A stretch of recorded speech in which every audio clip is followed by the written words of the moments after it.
এই একটা গাড়ি আমার সংসার চলে। এখন আমি একবারে পথে বসে গেছি। আমি ঘুমের অবস্থায় ছিলাম, আগুনের তাপ পায়া আমি জাগনা পায়া দেখি গাড়ির মধ্যে আগুন। আমি চিল্লাইতে চিল্লাইতে ওরা হুন্ডা টান দিয়া এদিক দিয়ে চলে গেছে।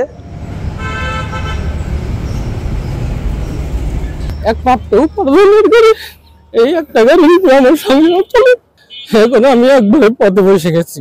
এই একমাত্র সম্বল ছিল আমার। এই গাড়ি ছাড়া আর আমার চলার কোনো পথ নাই। কে বা কারা এই কাজ করছে আমরা জানি না। আমার কারোর সাথে কোনো শত্রুতাও নাই। আমি একজন সাধারণ ঘরের ছেলে, কোনো রাজনৈতিক দলের সাথে জড়িত না। অনেক কষ্ট করে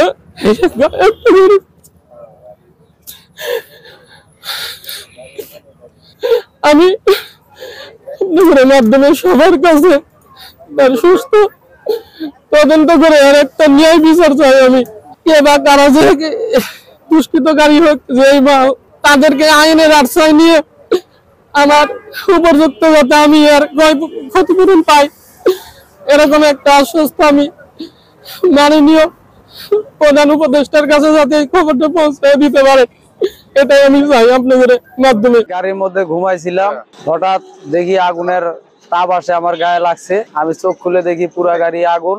আমি জানলা দিয়া লাফ দিয়া নামছি, নাইমা চিৎকার করছি। 4 জন মানুষ আইছিল হেলমেট পরা, 2টা হুন্ডা নিয়ে। আমি চিল্লাইতে চিল্লাইতে ওরা হুন্ডা টান দিয়া এদিক দিয়ে চলে গেছে। সিকিউরিটি আগাইতে আসছিল, উনি আগাইতে পারেনি। পৌনে 5টার দিকে আমার কোম্পানির আরেকজন টাইম কিপার আছে, উনি আমার ফোন দিয়েছে যে ভাই আপনি কোথায়? আমি বাসায়। আমাদের 1286 আগুন লাগছে। আমি তখন আসতে 5:10 বাজে গাড়ি এসে দেখি ফায়ার সার্ভিস মানে আগুন নিভাই ফেলাইছে। 4 জন হেলমেট পরে আছে। হুন্ডা আইসা এখানে প্রথমে গুলি করছে, গুলি করার পরে একটা আতঙ্ক সৃষ্টি করছে।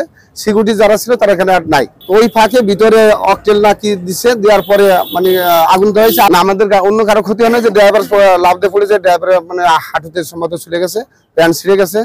এই গাড়ি ছাড়া আমাদের বাইরে আর কোনো ক্ষতি হয়নি।